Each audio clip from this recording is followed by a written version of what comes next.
Welcome in, ladies and gentlemen. We are live from your hometown Oskaloosa Hy-Vee for another edition of the Hy-Vee Homestretch. And as usual, my partner in crime to start the show is the store director here at the Oskaloosa Hy-Vee, Cleet Yorth. Cleet, how's it going? Awesome. How you doing tonight, Emery? Doing fantastic. You got a little chance to go on an excursion last week. We didn't see you, but I hear you had a great time. Yeah, I hope you didn't miss me too much. You know, I missed you a lot. Well, I feel flattered that is the case.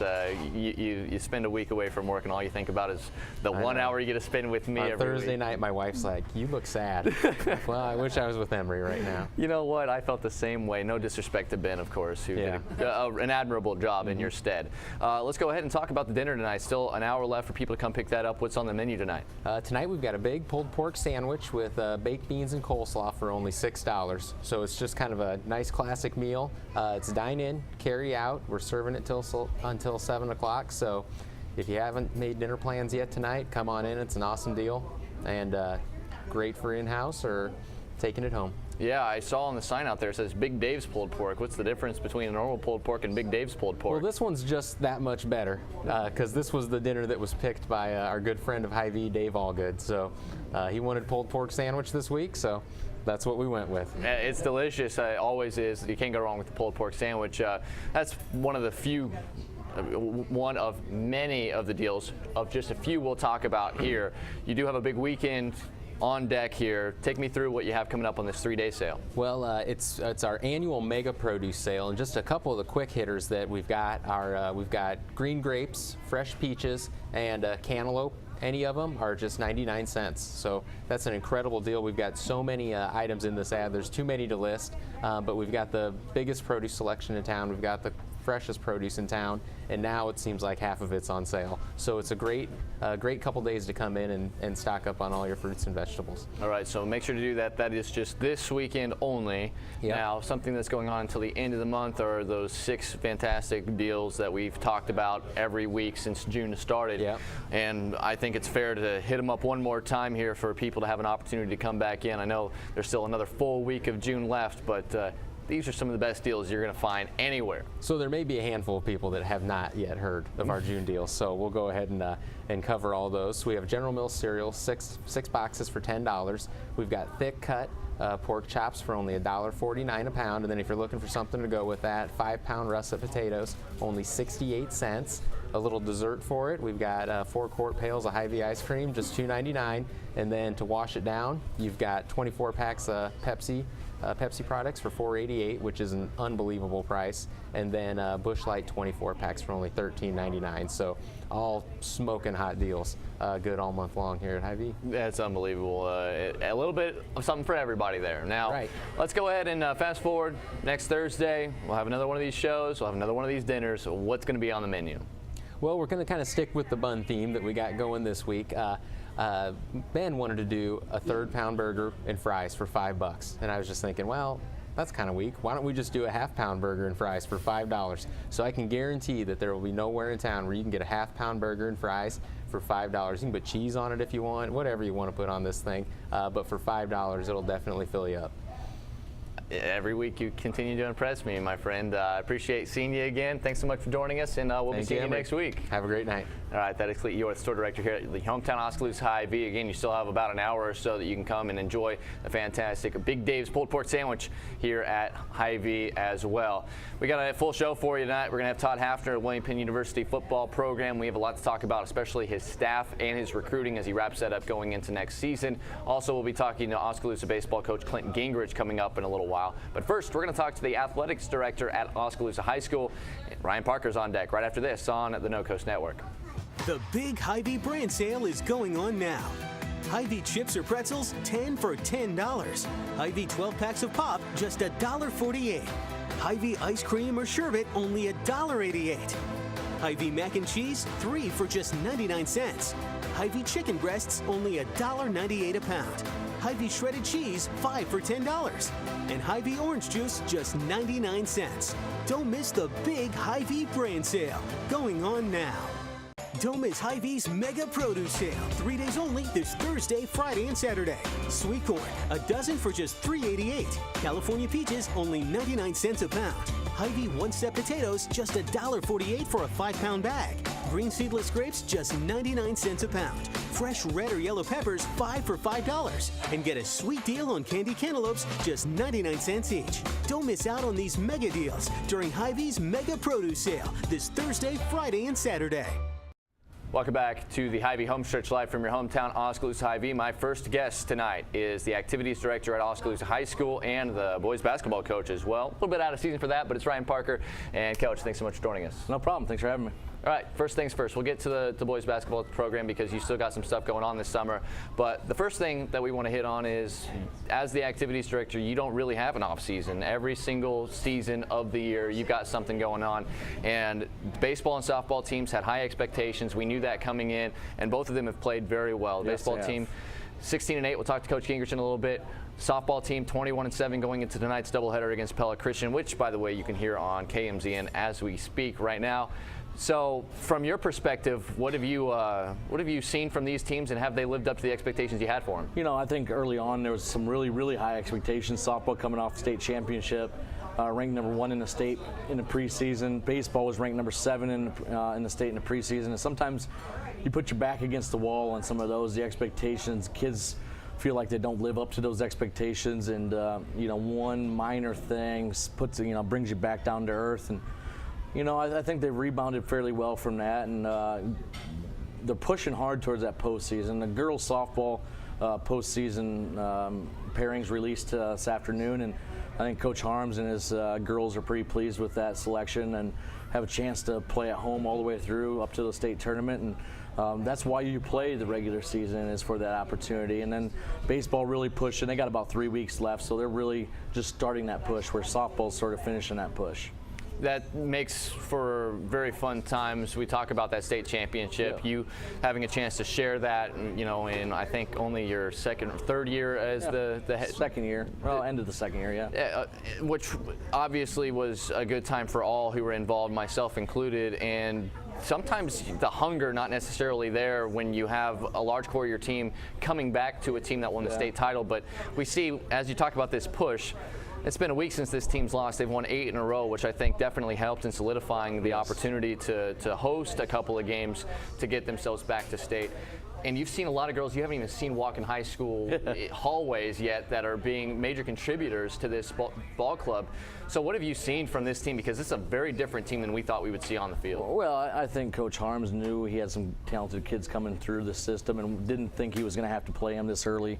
You know, but with a couple injuries here and there and a couple kids getting sick here and there, and he had to push some of those 8th graders and 9th graders into spots that normal teams, especially teams that come off a state championship, aren't expecting for the people to, you know, to have to step into. So, man, some of those kids, I don't even know who they are, and they're stepping in and hitting home runs and walk-off home runs, walk-off hits, and playing shortstop, second base, and so it's just sort of fun. And I was teasing Coach Harms the other day, and you know, I said, well, you got at least 5 or 6 more years in you, right? I mean, can we sign you to a multi-year contract, or how's this going to work? So I think he's fairly pleased. I won't speak for him, but you know, when you go into the postseason with those pairings and you don't have to leave your home field, I think you feel pretty good about yourself making it back to the state tournament.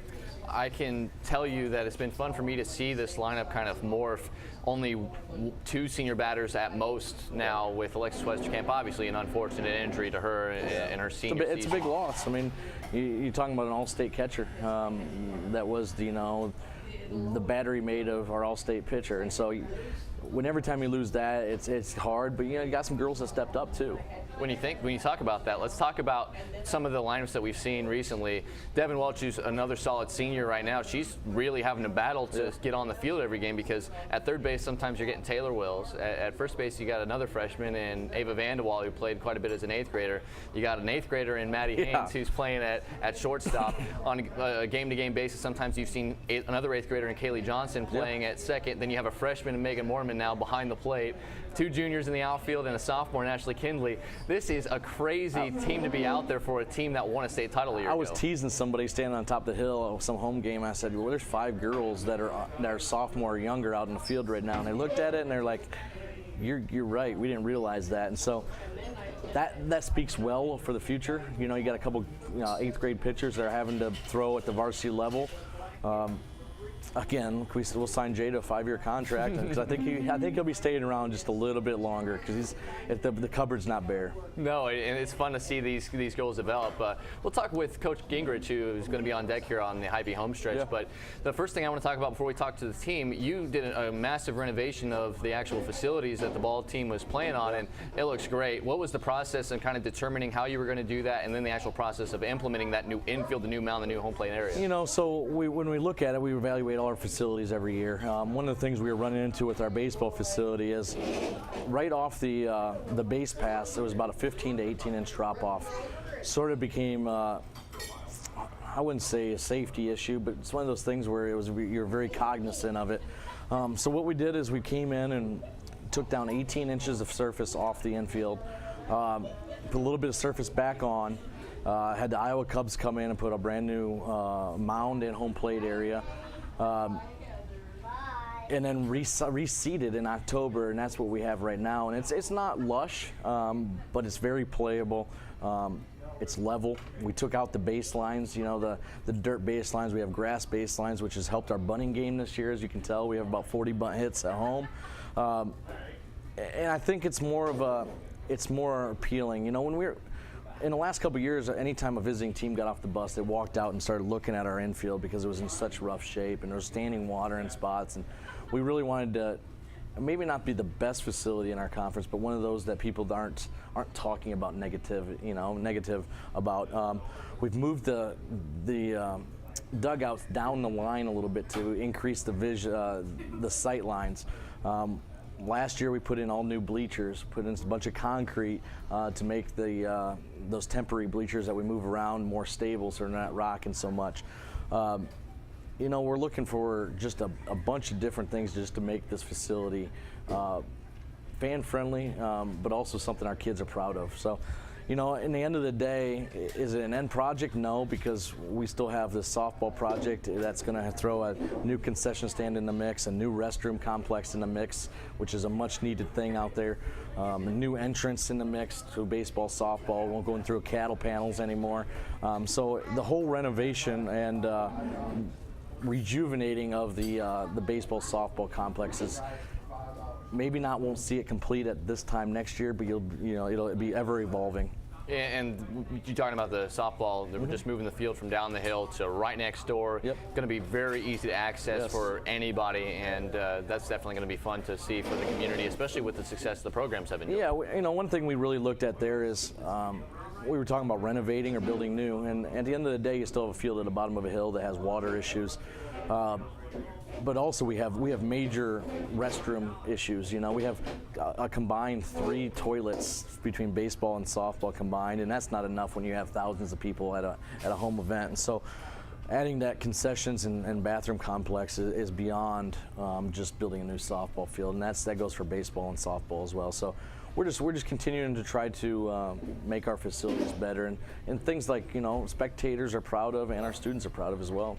Talk about the baseball product. You mentioned there's a lot of speed on this team, Yep. a lot of young players again making their mark. This was a program that only lost Joe Sterner from last year's team that was 1 game away from playing at Principal Park. You thought this year, with the competition kind of losing some big time players and getting a little bit more growth with this team, this might be the year Oski gets over the hump. Playing like it at times this season, what have you seen from the guys? Well, I think one of the big issues, maybe Clint will talk about, is the pitch count issue, you know, and so you're not able to throw your top arms every single night, and you're able to throw good arms every single night, but some of those non-conference games are your 10-9 games, 11-9 games, and going into the wee hours of the morning, I guess. So, you know, I don't think he's necessarily looking too much into the record, but he's trying to continue to build to that postseason and set up his pitching staff for that postseason. I think not pairings, but who's in your district will come out tomorrow. Will give us a little bit more, shed a little bit light on what we have to face and what we're up against. So, all in all, I think our summer sports have lived up to what I think our expectations are. You know, those preseason ranks put you back against the wall, which is good and bad. You know, it lets you talk about some things, but then you got to prove it as well. Talk about rankings. Your basketball team in the winter found itself ranked quite a bit at the beginning of the season. A lot of people talking about your team, a lot of young players that had people excited to watch your team, and your team had an unbelievable season, winning 15 games after, that's more than I think the last 4 years combined. Yeah. So you've been able to develop some of these kids, and that goes beyond just playing between November and February every year. So you got some things that you were doing this summer with some of the guys. Take me through kind of what the schedule has been and what you've been working with on the guys this summer. Well, we have about 2 to 3 open gyms a week, and some of those guys, Ryan Yates, who plays baseball, maybe he's pitching tomorrow night, and so he'll come in and just sit down and watch, but he's there for his teammates and stuff. So we're pretty easy on that side of things. We understand that him and Tucker Nunnenkoven and Nick Harrington, Tanner DeCock are also playing baseball, and some of those younger guys as well. So then we've been up to UNI, played 5 games, played Iowa City West, lost by 11. They're defending state champions in Class 4.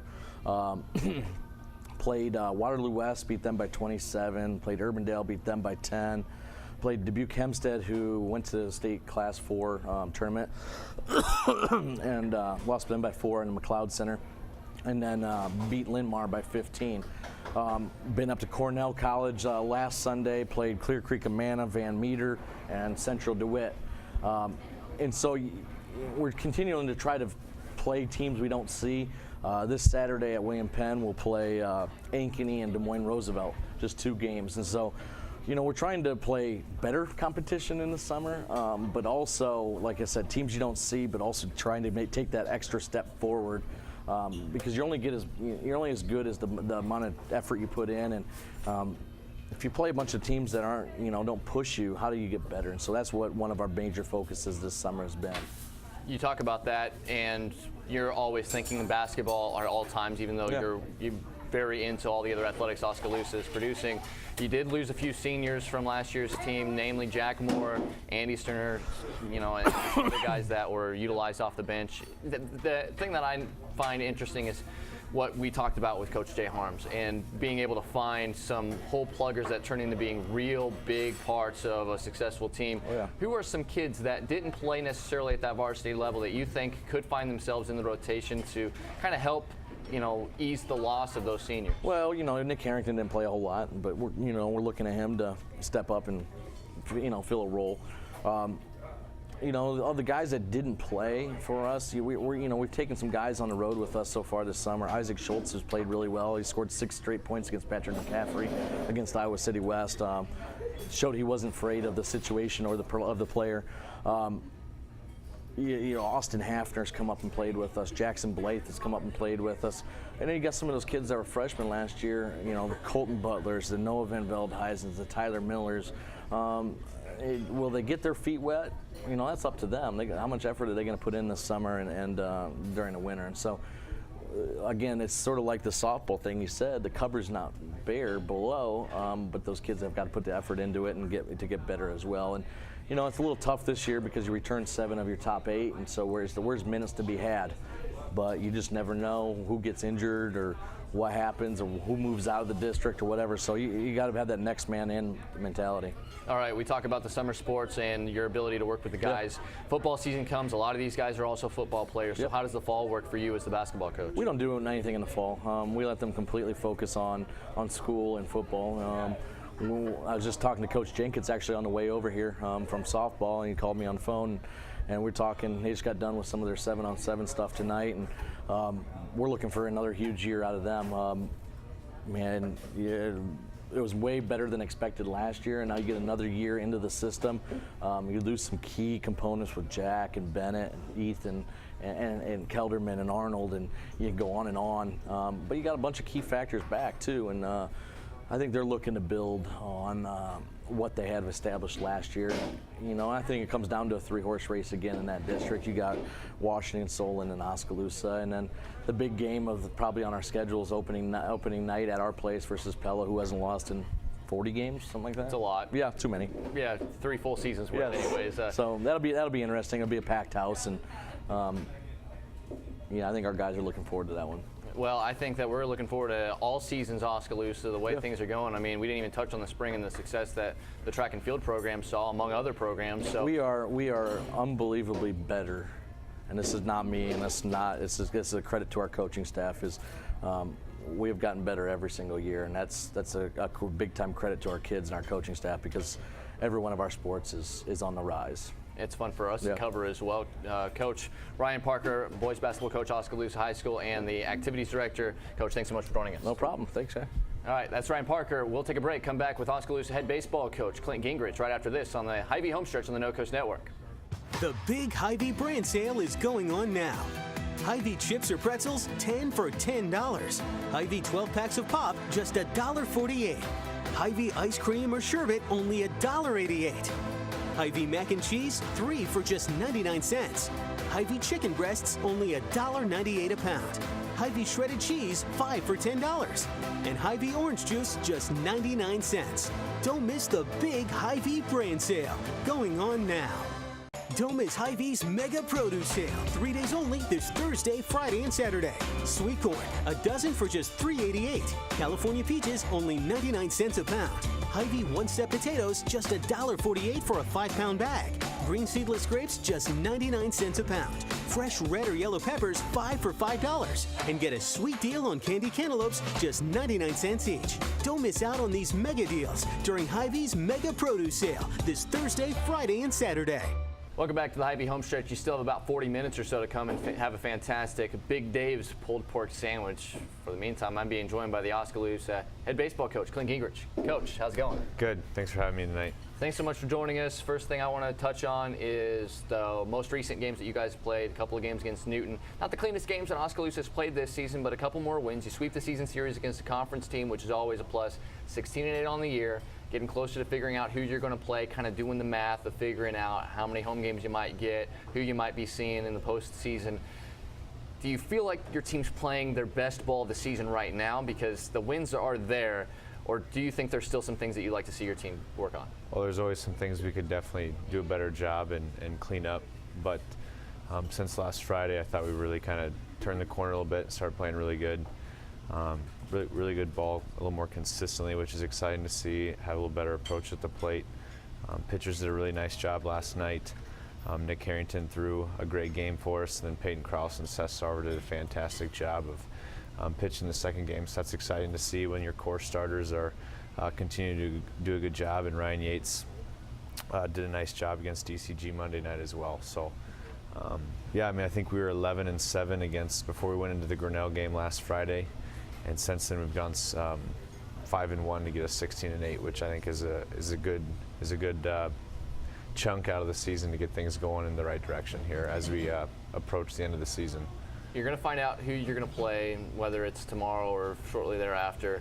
Norwalk tomorrow, then 2 non-conference games on Saturday up at Woodward Granger. You guys don't typically play a lot on weekends. You like to kind of reset that pitching staff, but how are you going to go into approaching the end of this week? I think we got Yates ready to go on the mound against Norwalk and then piece the end of that one together and then see what we have left after Norwalk and go into Saturday. And that's a decision that I asked the seniors if they want to play on a Saturday, and they said, let's try it. So we're going to go in and see how it goes on Saturday. And we got Bondurant Farrar and then team out of Council Bluffs, St. Albert's. And it'll be 2 good competitive games for us and 2 good non-conference games for us as well. Okay, so let's talk individual guys right now. One guy that you're waiting to kind of heat the bat up and looks like he's kind of starting to get there is Ethan Arnold. He was your leading hitter last year, one of your best power bats last year, a guy that's routinely been a major contributor to your team since you've been the coach when he was a freshman and you took over the job here in Oskaloosa.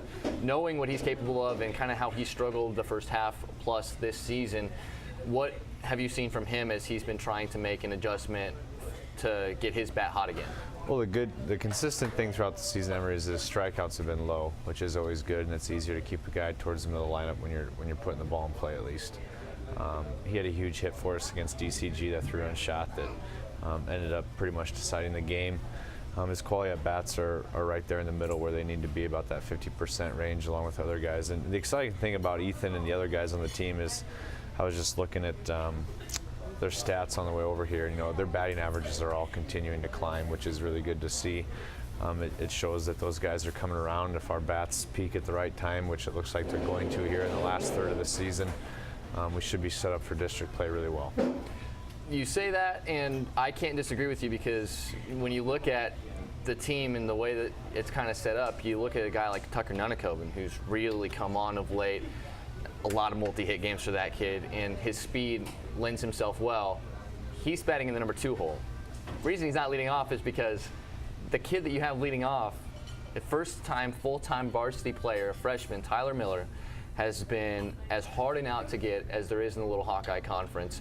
Did you see this in him all along? I know a lot of infield hits, a lot of bunt hits. He is the crafty guy that always gets himself on base, allows the power bats behind him to move him over, allow him to score runs to get your offense going.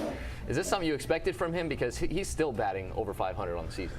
Sure, at the beginning of the season, we try to get inside a little bit and do live at-bats and collect data that way, and I saw it as soon as we got a handful of bats there that he's really grown as a hitter in the offseason. I know he's one that has put a lot of work in, and so the data showed me then that this kid's got a really good chance to contribute, and he's doing a great job in the leadoff spot, but he's also come through and got a lot of clutch hits for us. I know at that PC game he had a hit that gave us the lead, and then I can't remember the specific game, but I know we had a home game where he had a hit late in the game to drive a couple runs in that was a huge cushion for us at the end of the game. So when a kid comes through in clutch situations, but also gets us going and setting the tone for the night, it's just exciting to watch. And he's really embraced that role, and he's taken off in that role, and he can get on base more one way, which is the reason he's having success in that leadoff spot. Coach, I know you're not much of a betting man. I'm not as well. If we would have talked in April, before this season, you know what your team's probably going to look like, the guys that you have coming back, and I were to tell you, Coach, I'll bet you $5 that the leading power hitter and leading RBI man in your lineup is going to be Seth Sarver, you probably would take that bet. What has changed in his approach at the plate this year? Well, I think the lesson we can learn from Seth is he's worked really hard in the offseason, and he's determined, he's persistent. He's kind of got that quiet, calm demeanor that I think can help kids succeed at the plate. He looks for pitches to drive, and when he gets that pitch, he doesn't miss, and he's also willing to make adjustments during the at-bat, which I think is really setting him this season apart from last season. There was an at-bat against the Knoxville game, and that was a tough loss for us, but he was down 0-2. He barely fouled a couple pitches off, fouled one straight back, and I could tell from the third base coach's box that, hey, this kid's on him now. He's got him. The next pitch he hits over the right field fence for a home run.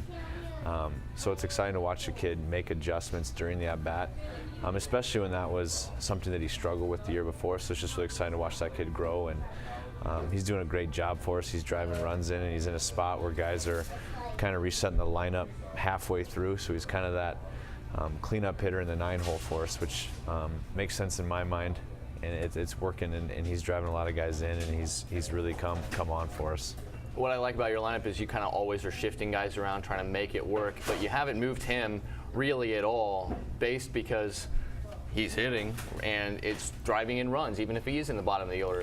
And the nice thing about Seth as well in that spot, we got Tyler and Tucker in the 1-2 spot. When Seth gets on, he's capable of stealing a base for us, and he's got speed in front of those guys. He's not going to hold anybody up behind him, that's for sure. So he's done a really, really nice job for us and been that quiet leader for us in our lineup.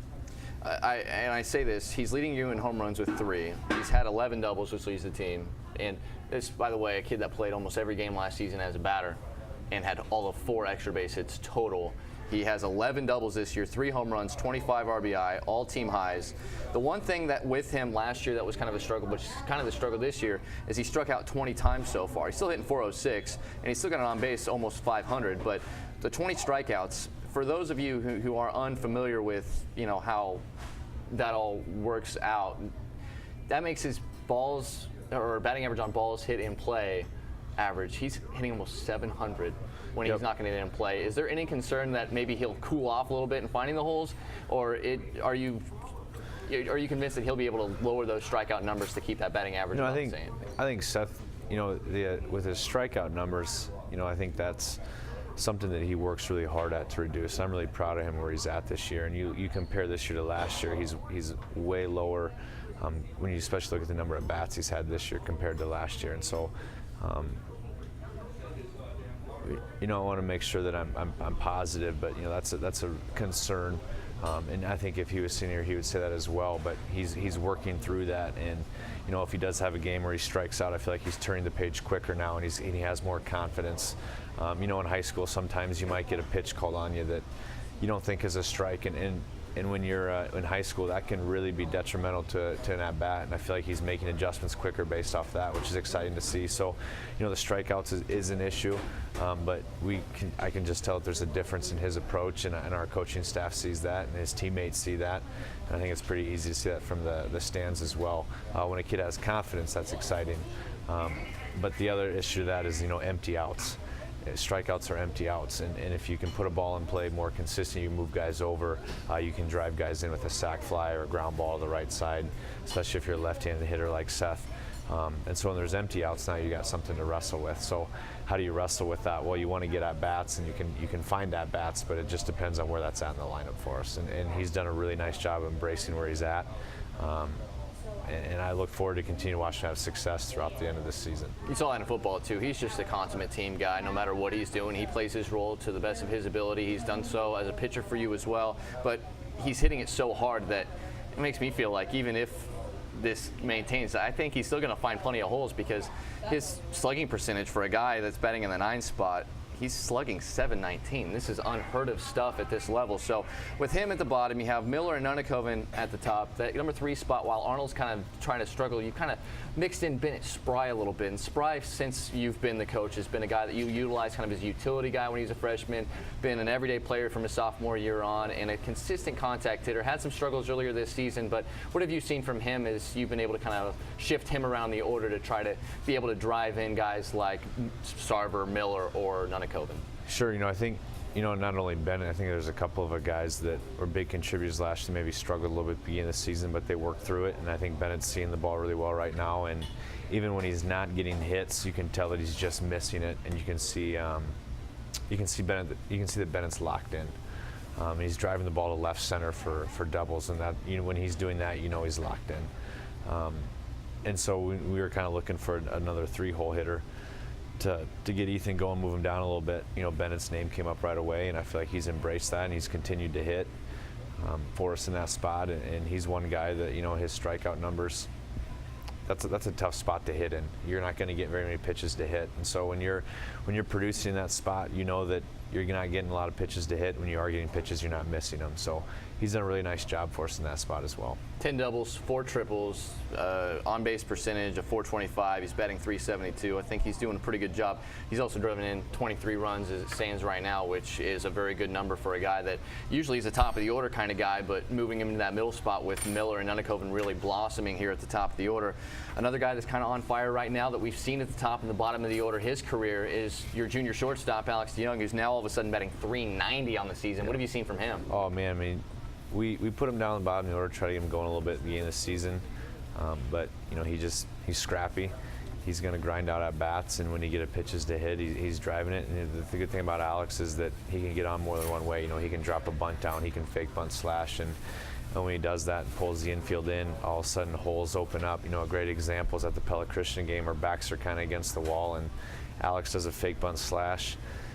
The whole infield shifts in, he hits the little pop-up, and it ends up getting over the second baseman's head because of that, and that's what really got us going. The infield's back, they catch that, it's 2 outs, and we probably don't win that game. So it's little things like that he's willing to do that to give him a little added advantage in the lineup, and it, like Alex, like I said at the beginning here, his batting average has increased, and I think everyone 1 through 9's batting average has seen a significant jump here in the last couple of weeks, and that's good. The other guys we didn't mention, Nick Harrington, Blake Van Velheisen, Peyton Cross, all guys we could likely see even raise their batting average even further this year, along with guys like Ethan Arnold. Team batting average at .357, an on-base percentage of .407. You're going to win a lot of games when you're having an offense like that. The question is, can you stop the other team from scoring? We know how good your defense is. We don't have to really harp on that too much. Pitching-wise has been kind of the issue. You look at the one number I want to pull out is your team ERA, 3.66. That's fine. The opponent's batting average against .257. That's pretty good as well. But 93 walks and 17 hit by pitches, which equal 110 total free bases issued by your pitchers, only 115 strikeouts. Strikeouts aren't super important when you're pitching to contact, allowing your defense to make plays like you like your guys to do, but that's an awful lot of walks in comparison to that strikeout number. What has been kind of the concern that you've seen with your guys, because you have a big staff of guys you trust on the mound, but that seems to be a problem they've all had at some points this year? Yeah, that's definitely something that we need to do a better job of, and our guys know that. I think part of the problem is we can't just think about it. We got to relax and not put pressure on ourselves. It seems like this year walks have kind of come in bunches, which is cost us in some games, but it's also helped other teams or allowed other teams to stay in games with us, which is frustrating. But it's something that we need to improve. There's been really efficient games as well. There's guys that are doing a great job for us. If you look at a couple individuals, I was just looking, I think Yates' strikeout to walk ratio is really close to 2-to-1. Kraus is fairly close, and Tyler Miller's doing a great job. And then if a guy gets in a funk and we might be up by a handful of runs, it's hard to just pull them after one walk or 2 walks, see if they can work through it. And I think that's why our walks are high, but at the same time, it's something we definitely got to get better at. And when we're playing, like this week, we play Monday, Tuesday, Wednesday, Friday, Saturday. We're going to have guys out there that might not pitch a whole lot during the season. We need them to throw strikes, and if they get in a funk and the walks start to pile up, it's definitely going to make it more challenging to win those games. We need to do a better job there, and we know that, and we're working on that. Hopefully we continue to see positive results. We talk about the rest of the numbers are just fantastic overall. You got 3 guys that have gotten big workloads, 4 guys if you count Seth Sarver. Ryan Yates leads the way at 31 2/3 innings. Nick Harrington 29 2/3. Peyton Kraus, after only pitching about 6 innings last year, he's 27 1/3 innings, and he's pitched pretty well of late. Sarver at 23 innings of work. Among those guys, I'm sure you feel comfortable with any of them getting the ball in a big game. We saw Harrington get his first start of the season in the sub-state game against Pella at the end of last year. So I hate to put you on the spot like this, Coach, but if you had a winner-take-all and all guys were available, is there one specific guy that you think you'd start knowing that the other guys would be available for later? Oh, I think we'd definitely go with Yates. I think he's shown us that he'll take the ball in big games and he'll go out there and give us a chance to win a game. But if you look at all our guys, like even in the Knoxville loss, I can't count very many games where our pitcher didn't give us a chance to win a game, especially in those non-conference games. You got to score more runs than the other team. It's pretty simple. And we had a tie ball game going in the bottom of the 6th with the go-ahead run on second. We didn't get them in. But back to your question, I think we've got a good core of guys that can step up in big games. And another guy that's come on huge for us is Noah to close a couple games. And I think we need to give him a little rest here. I think he's kind of nursing a shoulder right now, but we'll get him healthy again, hopefully have him by the end of the year. But he came up huge for us in some conference games to get some saves in some tie ball games. And that's huge too, because then you can leave Nick and Peyton on the bench and save them for conference starts and kind of keep that rotation going throughout the season, which is really tricky to kind of monitor those pitches. But at the same time, we got to keep guys healthy. That's the number one thing. And so just kind of trying to piece it together, take one game at a time. And tomorrow night we've got a number of guys available. We got Yates, we got Sarver again because he stayed under 40 last night against Newton. And hopefully those 2 will give us a chance to win. And then after that, you got Miller, you got Spry. He hasn't seen the mound in a while, so you can chunk up, go 1 inning at a time, get 3 outs, and hopefully by the 6th or 7th you're ahead and have a chance to win. That's one thing that you like to do. I want to mention Noah Van Velhuizen, just a freshman, 8 appearances, all in relief, 12 total innings, 3 saves, a 2.33 ERA, 17 strikeouts, 8 walks, opponents hitting just .260 against him. This is another one of those guys that I knew was going to be dressing on the varsity level, didn't know what kind of role he'd have, and this is a massive role. You talk about coming in big spots and getting outs when he needs to. Did you know that this was something that he was going to be ready to take on this season, or is this something that just kind of evolved as need had it and as he's proven himself? We kind of bounced that role around to some different guys throughout the beginning of the season, and we thought Noah's name was next on the list, so we gave him the ball. I can't remember the first time he went out. I think it might have been Pella. That might have been his first save. I'm not quite sure. I have to go back and check for sure. But we kind of saw it coming along the way. Even this spring, he pitched really well. He did a lot of work this winter to put some work in, and he's got a live arm, and he's a strong kid, and so we knew that he'd go out and he could definitely help us. All right, so a couple more questions. First of all, when you're piecing that together, one thing when you start a guy like Ryan Yates is your infield for the most part stays intact with Arnold behind the plate, Harrington at third, DeYoung at short, Spry at second, and Kraus at first. Does that factor in not having to pull Kraus from first or Sarver from center field or Harrington from third base to try to keep your best defensive unit out there as well when you try to decide who's going to pitch in a big game?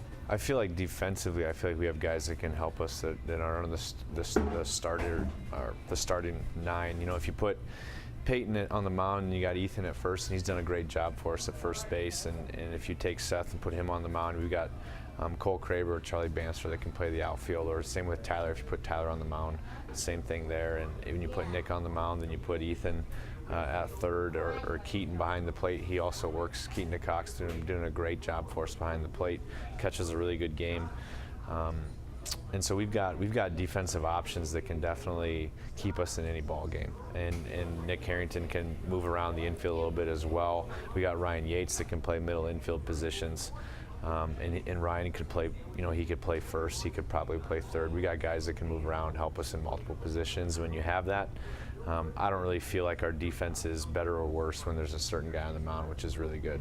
Yeah, especially when you look at the team up and down this season. Another outstanding defensive season. A lot of teams kind of hover around that 900 mark in terms of fielding percentage. You're at 950 this season, so that's obviously really good. Last question for you, Coach. As we get kind of to the stretch run this season, other than the pitching, what is one thing that you want to see your team kind of take the next step as you guys prepare for what should be a very intense and high expectations for the postseason?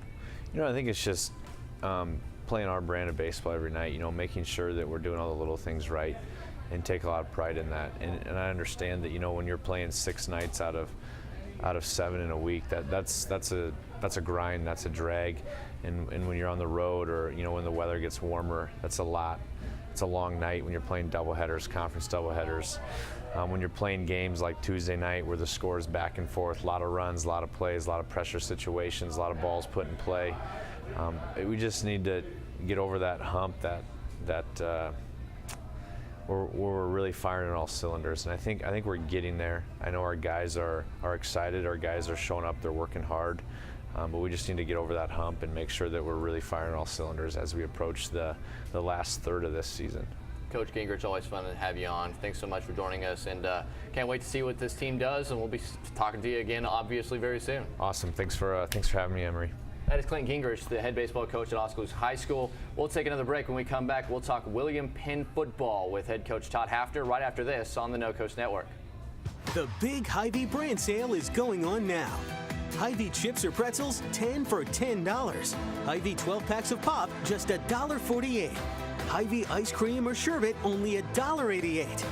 Hy-Vee mac and cheese, 3 for just 99 cents. Hy-Vee chicken breasts, only $1.98 a pound.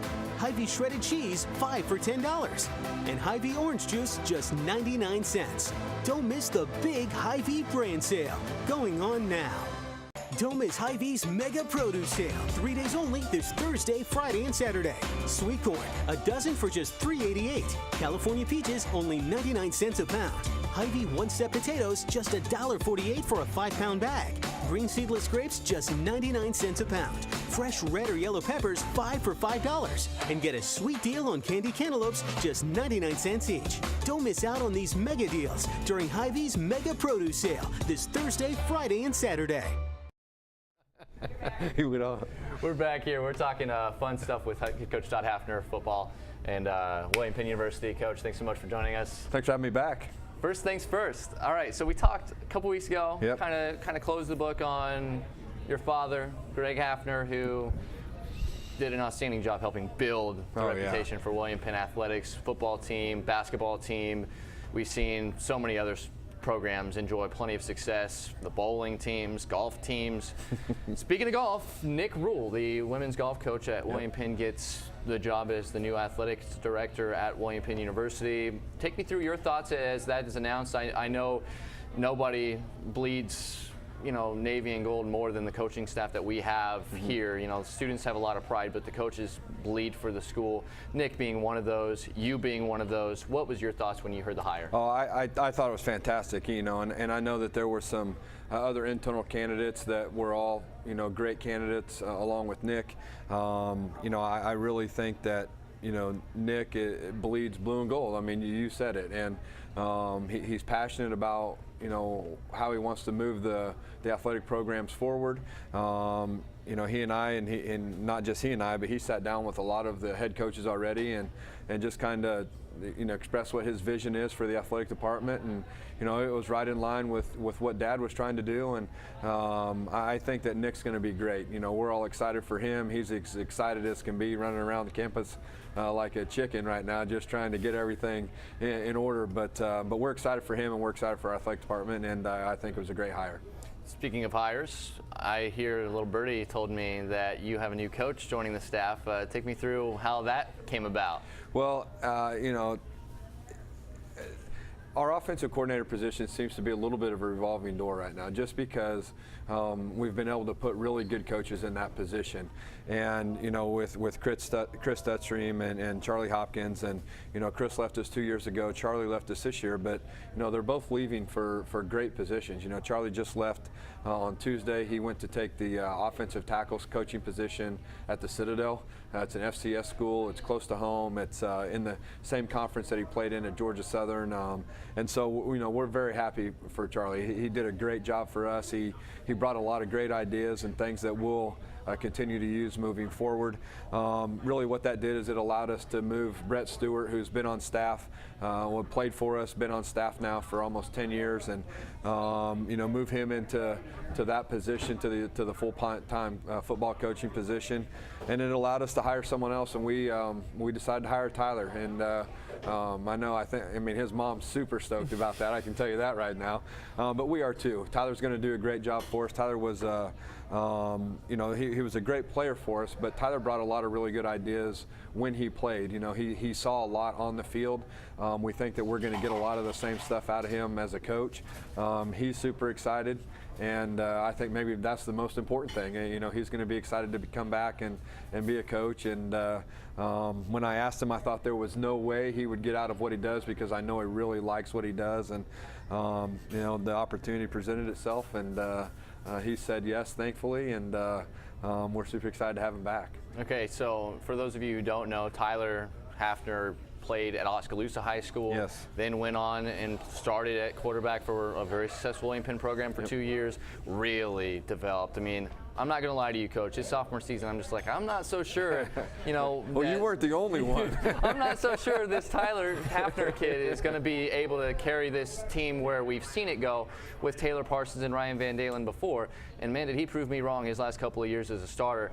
Always awesome to see alum also come back and be a part. You talk about Brett Stewart. He was an excellent offensive lineman for you when I was at school. Well, during our 2010 season when we went 10-1, Brett was, you know, our starting left guard, and you know, we're very fortunate that whole group of guys were, I mean, probably the best offensive line that we'll ever have. I'm really going to say that. And Stephen Dolly's going into the Hall of Fame this year, and you know, Wade Fisher and you know, Matt and Jamarcus Smith. I mean, those kids were as good as any group we've ever had.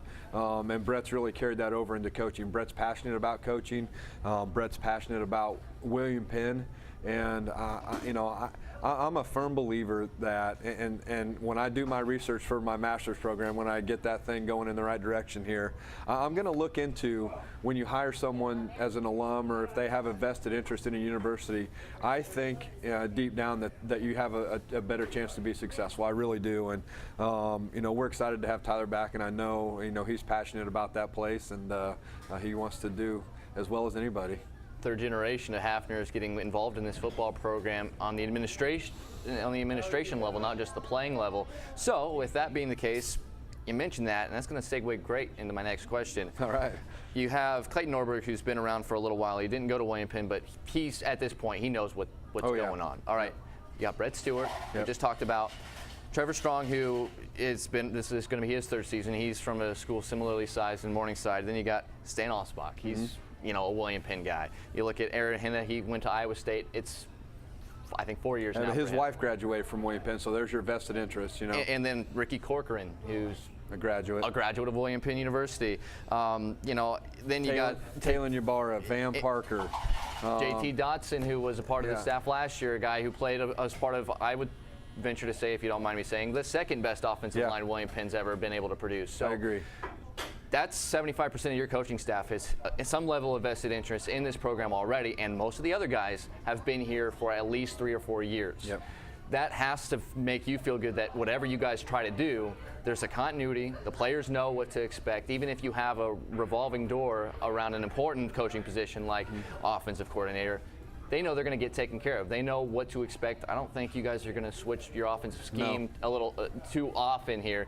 With that being the case, what level? I mean, I'm going to use a video game. A video game. I might be in trouble here then. So NBA 2K17 is a great video game, and I play that in GM mode, right? And one way to make your team really successful is build morale in your players, and it's the easiest way to build morale in your players is tell them what you're doing. Yeah. Where is that morale from these players that you haven't even seen yet, that you've been able to recruit 40, 50, 60 guys in a recruiting class, a football team of 150 guys, and be able to keep every one of them in the loop, knowing what to expect within this program, whatever their role is? Well, I think that, there is continuity, and when, you see that as a recruit, I think that you can feel good about that. Yes, we may move people here to there, but we're always going to keep the best interest of our program in mind. And honestly, by doing that, we've been able to try and recruit players that want to coach, that want to teach, that want to do those types of things. So as they're moving through the program, they can see, well, Coach Hafner's done this and Coach Norberg's done this, and we've been able to keep this guy or that guy. And I really think that, you talk about the morale of incoming players, they know that we have their best interest at heart. We care about William Penn University, and we're going to do our best to relay that message to them. And if we can, all right, then in return, you get the next guy that bleeds blue and gold, and you get the next guy that maybe wants to be a coach. And I mean, you look around this area, there are William Penn graduates everywhere. Head coaches at high schools around the area, and we're very proud of that. And I think that because we're able to create that morale, we're able to create that love for William Penn University. I think it resonates not only amongst the guys that are on our team, but as they're coming in, as we're recruiting them, they can see that we really do care about this place. And I think that that's part of the draw to get them here. Success also probably draws them here, and your program has won plenty of games going into 14th season, I 14, believe. yeah. So when you picked up the program, and this is kind of a broken record for those that listen to our frequent conversations, I apologize, but it's worth mentioning. This was a football program from its glory days in the 70s to where it was when you took over in the early 2000s. Was not the same place, we'll just say it that way. And when I first got to William Penn, you finished, I think, 6-5 or something like that in 2009. And I read Wade Steinloggy, the sports information director, sent out a story. It says, William Penn, for the first time in 35 years, now has back-to-back winning seasons. And I was just kind of like, wow, that's insane to think about. You went that long without winning. And now I think you have one losing season since then. Yeah. And last season you started 0-3 and rattled off 7 straight wins to give yourself a shot at making the playoffs, and nearly was able to pull it off on the road against your arch rival in Grandview. How far has this program come from those, not even just way back in your first season, but even the Ryan Van Dalen years as the program was really starting to turn a corner into, developing into a winning program, to what you're seeing on the field now, and where you think that this program still could grow, knowing that you have turned into a perennial ranked team in the NAIA? Well, I think, the biggest part of that, and a lot of people get worried when you hear this word, but expectation. And it's not a word to worry about, it's a word to embrace, because you want the expectation. If you don't have expectations to be good, whether it's football, school, life, whatever, if you don't have the expectation to be great, then you're just going to cruise. And when you start cruising is when you really start getting yourself in trouble. And so the expectation is there. The community expect us to put a good product on the field. They expect us to recruit good kids, and they expect us to win. And honestly, for us as coaches, that's fun. And because when you have that expectation, what happens now is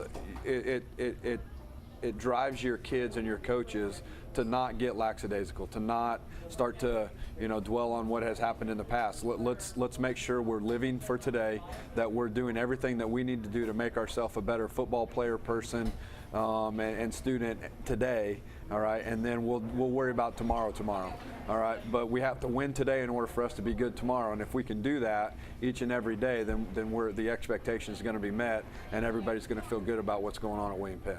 Got a strong coaching staff, got a strong continuity, got a lot of returners, especially on the defensive side of the ball. Got an offensive line that's going to be back in its entirety for next year.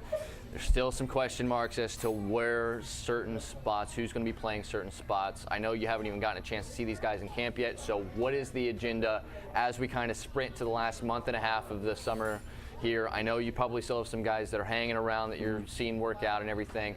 What kind of is the timeline from now until the guys move in early August? Well, right now it's all about their summer workout program, and right now I think we have 25 guys on campus. After the 4th weekend, Coach Haugen thinks that we're going to have 40 plus, which for us is really good. So we'll work through July.